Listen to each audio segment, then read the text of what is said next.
নজর রাখবো ঝাড়গ্রামের দিকে। বজ্রপাতে প্রাণ গেল ১৯ বছরের তরুণ চন্দ্রাই মুর্মুর। ঘটনায় শোকের ছায়া নেমে এসেছে ঝাড়গ্রামের নয়াগ্রাম ব্লকের বরখাকড়ি অঞ্চলের ডুবরাশাই গ্রামে।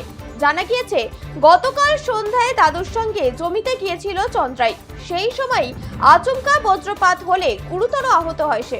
দ্রুত উদ্ধার করে হাসপাতালে নিয়ে যাওয়ার চেষ্টা হলে শেষ রক্ষা হয়নি। বছর ৫ আগে বাবাকে এবং ২ বছর আগে মাকে হারিয়েছে চন্দ্রাই।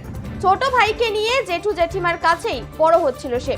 চলতি বছর চাঁদাবিলায় এসএসসি উচ্চ মাধ্যমিক বিদ্যালয় থেকেই উচ্চ মাধ্যমিক পাশ করেছিল চন্দ্রাই। ঘটনার খবর পেয়ে নয়াগ্রাম থানার পুলিশ দেহ উদ্ধার করে ময়না তদন্তের জন্য পাঠায়।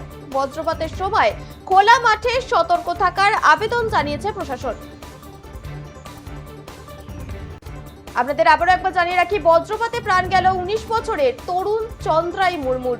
ঘটনায় শোকের ছায়া নেমে এসেছে ঝাড়গ্রামের নয়াগ্রাম ব্লকের বরখাকড়ি অঞ্চলের ডুবরাশাই গ্রামে।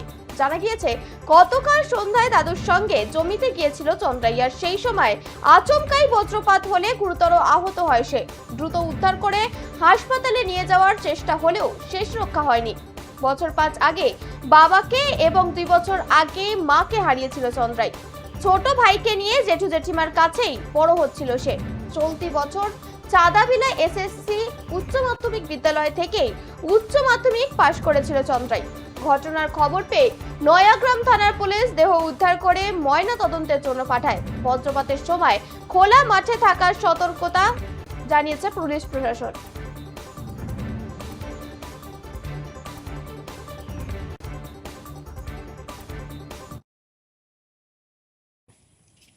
ঘটনাটা আমরা হাটে গিয়েছিলাম, হাট থেকে ফিরে এলাম, দিয়ে আমার শ্বশুর সে বিল থেকে দৌড়ে এসে বলছে, বাবু আর চলে এসো না, আর বাবুটা সে মানে হিড়ে পড়ে গেছে। দিয়ে তারপরে আমরা চলে ছেলেটাকে নিয়ে এসেছি। ওর মা বাবা নেই, দুজন মারা গেছে। কতদিন আগে? তার বাবা মারা গেছে ৫ বছর হলো, তার মা মারা গেছে গত বছর।